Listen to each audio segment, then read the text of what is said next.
What up guys, Jetshells here, and welcome back to World of Tanks. Today we're going to be doing another decision-making scouting video. I recently received some feedback on my channel about how you guys enjoyed watching the last couple decision-making videos that I did and would like me to make more of them. So I picked out this game I had in my T71 on Sacred Valley. A couple patches ago, I think it was back in 9.7, but the map hasn't changed, and the meta hasn't changed really a lot on this map, so all the mechanics and decisions still apply. One of the main reasons I wanted to show you guys this particular game was that for me personally, it was not one of the best games I've ever played. I made some good decisions in this battle, and I also made some bad decisions in this battle. And I wanted to point them both out to you guys to show you how you can make good decisions given particular situations. So, without further ado, let's get started. And before we start down the countdown timer, as always, at the start of a battle, we'll look through the tank list on both sides.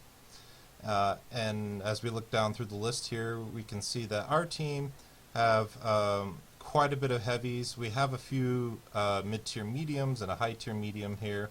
On the enemy team, it's heavies and tank destroyers pretty much for the entire team. So their team is actually really slow and immobile, and their view range is also not the best. About the only mobility that they have on their entire team is their Bulldog, their Wheezy 131, and their Hellcat. Other than that, all of their tanks are really slow.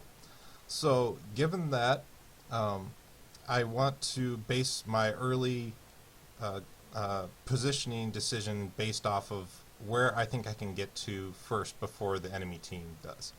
So a lot of the time I like to play in this E6 area early in the middle just to get some early intel on the dispersion of the enemy team as they cross through the J line, or maybe I'll get some lucky spots with them going through the 3 and the 2 line. But I think it's be more valuable application of my tank speed to go up here to H8, and that's what we're going to do.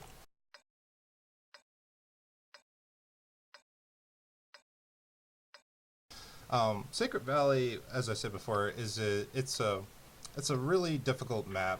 It plays out a lot like Tundra.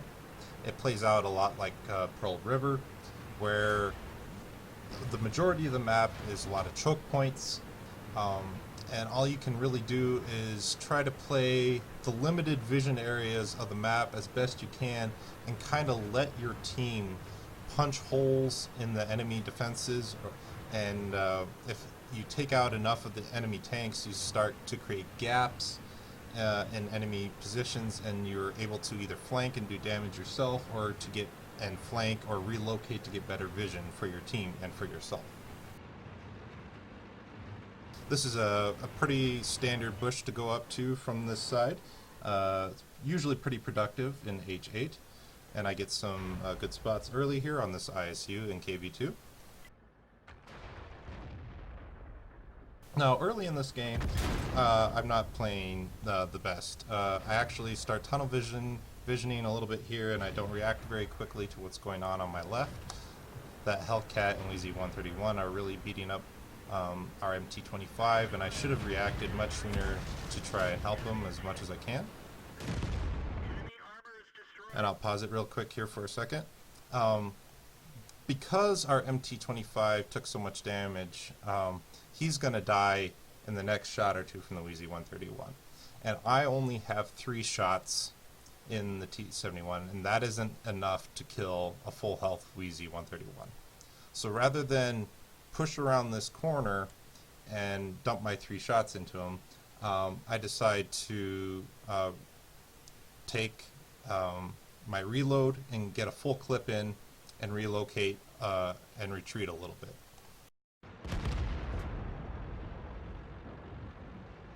Also keeping in mind that there is one Arty at M44, and this position where I'm sitting at is actually not already safe. You have to go around right here to where, around the corner, so you're already safe.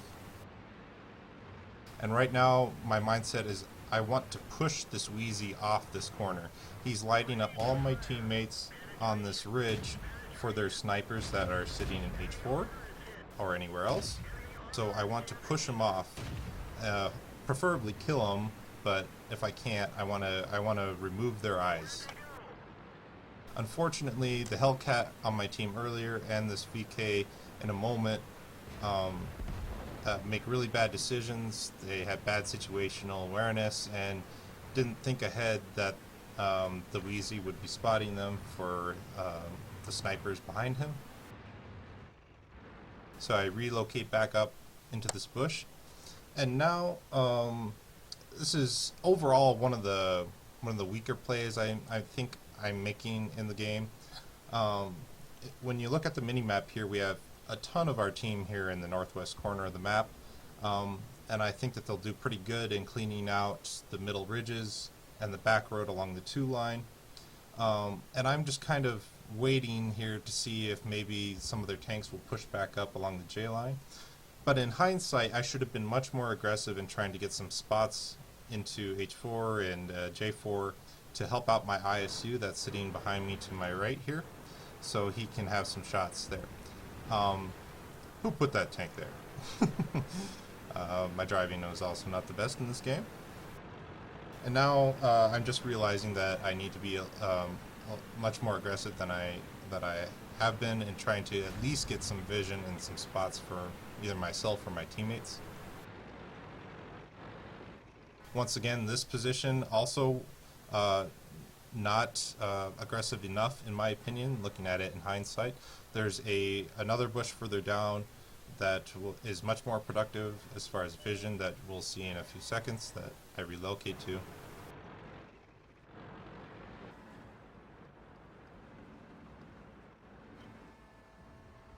You always want to, if you can in a scout, be pushing the pace of the game, as far either with your spots or with your damage.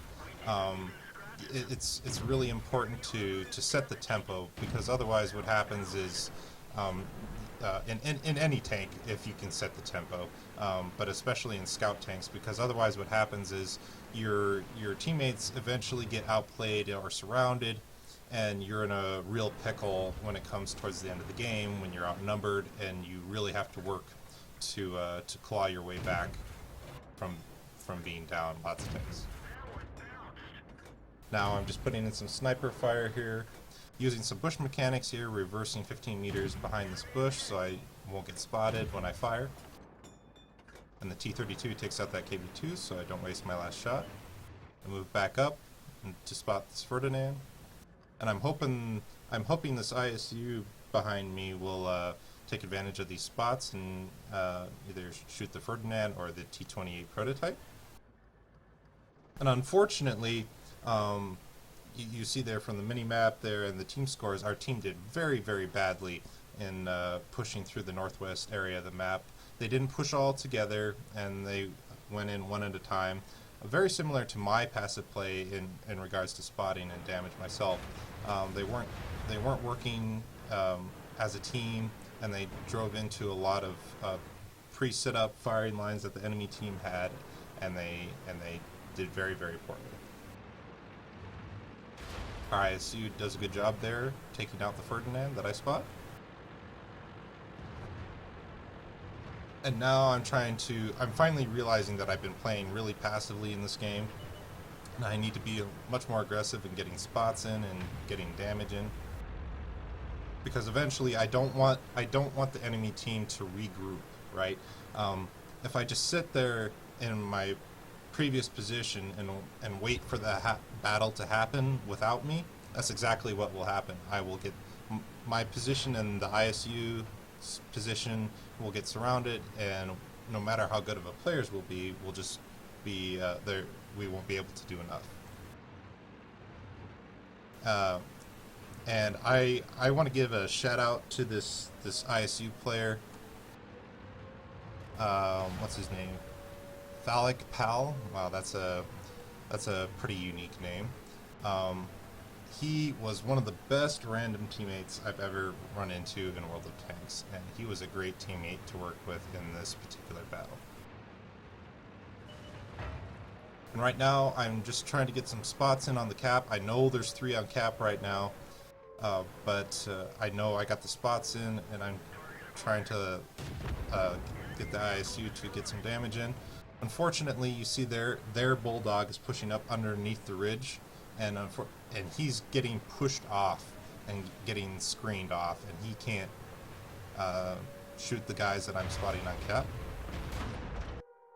And I pause real quick right here. Always shoot the low health tank guys first. When you're engaging multiple targets, you don't want to be engaging multiple targets for, you know, a sustained period of time. You want to take out the lowest guy quickly so you're not facing as many guns over an extended period of time.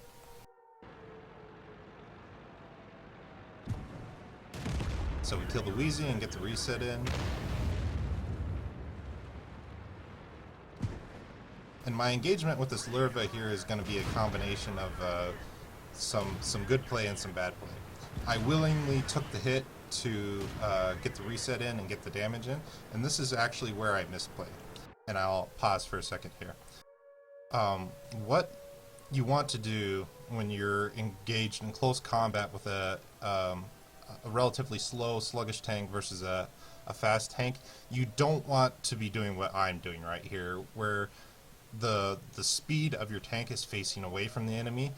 There's no way that I can get to the next point of cover back here before he can crush down this house and shoot me. So what I actually need to be doing is at least facing my tank either this way or this way, so that when he reverses or pushes into this house to get a shot on me, I can accelerate my tank much more quickly to either side of him. But what happens is I don't swivel my tank, I don't rotate it quickly enough.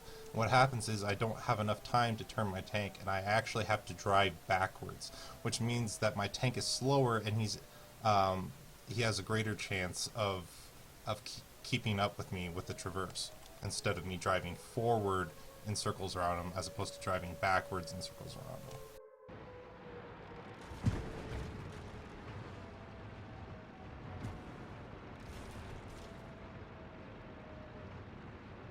And I'm just trying to circle him here and give myself time to reload. And my buddy in the ISU does an awesome job saving me from my bad mistake and takes out the Lurva. The Bulldog tracks me, and I instantly have to repair that because Bulldogs have autoloaders. Well, almost every Bulldog has autoloader. I think I run into 100 Bulldogs with autoloaders for every one I run into that uses the single shot. And their ISU moves up behind me here. And I'm using all this soft cover in these destructible houses as cover from the ISU. I know that if the Bulldog pushes me, I can make a good dogfight of it, and my ISU can support me. But right now, I'm just trying to keep some vision on the ISU as best I can, and see if our ISU can take him out. And he does an awesome job there taking him out. That may have been his spots, actually. There may have been a little bit too much cover in between me and their enemy ISU. And right now, I'll pause it right now. Right now is where late games are won or lost based off of map knowledge, positioning, teamwork, and knowing how the enemy players in whatever tanks are left alive have been playing throughout the battle. And you can see there that their T-28 prototype has been camping the entire game, no matter what was happening up in the northwest corner of the map, and no matter what was happening before. So it's a pretty good bet that he's being really passive. And their Bulldog ran away, I'm assuming, because he felt that he was in a pincer and he needed to reload. So I actually make a mistake here in my positioning here in a little bit, and you'll see what I mean. And it's rather unfortunate because this ISU buddy behind me has done an awesome job working with me, getting the damage in and getting the kills in, and clawing our way back from a 2 versus 7 situation, which is pretty rare in World of Tanks.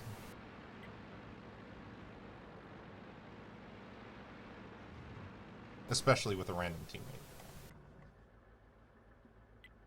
I'm holding my shot here, hoping that the ISU has a shot on him, but he's further back on the ridge than I am, and he doesn't have the same angle I do. So I decided to take a risk and get the damage in. I'm really surprised I got spotted there because I was shooting through a tree. But it's actually the bulldog there that was, I think, spotted me and not the prot, because there was a tree in between me and the prototype. I have to repair my commander. Remember, guys, when your commander is the quote-unquote spotter of your tank, right? When you're talking about spotting mechanics and your view range and everything, your commander is the one that's doing the spotting in your tank. So if your commander is injured and he's taken out, your view range is dramatically reduced. And in late game situations like this, where you're trying to spot the enemy over a decent amount of distance, and there's some camo rating involved, you have to make sure that you have the best view range possible. And I'll pause the game again for a second. If you were paying attention in chat there a few seconds ago, I was mentioning how I was asking the ISU to push up and I would support him. Incredibly ironically, I did everything but support him. I was making a bet that the bulldog would either camp in their base here and try to snipe us as we would come in, or he would take the really long way around up the 2 line and then up the B line and try to cap us. It was a really bad judgment call on my part, regardless of what the enemy tank was going to do for splitting up with the ISU. I should have at least been in the same general 50-meter area as him, because remember, he's a fixed gun tank. He doesn't have a turret, although he has a lot of alpha, but he's not as maneuverable as the bulldog, and the bulldog has an autoloader that can easily kill even a full health ISU with not even all of his clip. So it was a really bad decision on my part not to be near the ISU to be able to help him if he got pushed on. And you can see here, I don't think the bulldog was planning on running into him here, but he probably took advantage of the situation and caught the ISU out by himself. And I try to rush back to help him, but I don't get there in time.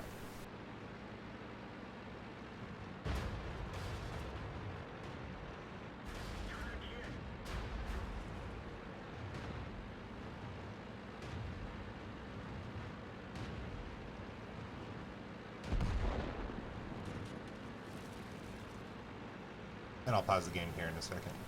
I know that the bulldog had to fire at least, I do the rough math in my head, between 7 and 8 shots to kill that ISU, since our ISU was full health. And I had not been spotted that entire engagement.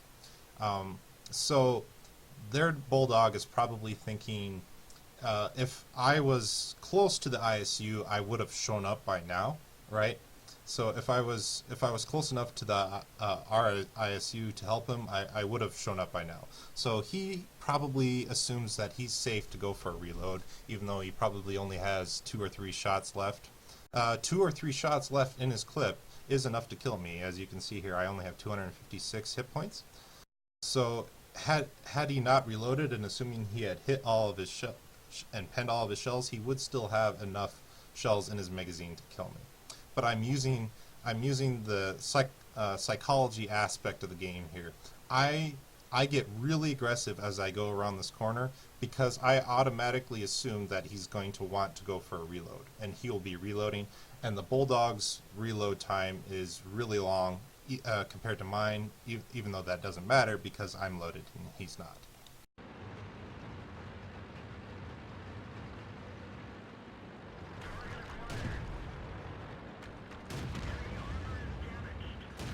Missed my first shot.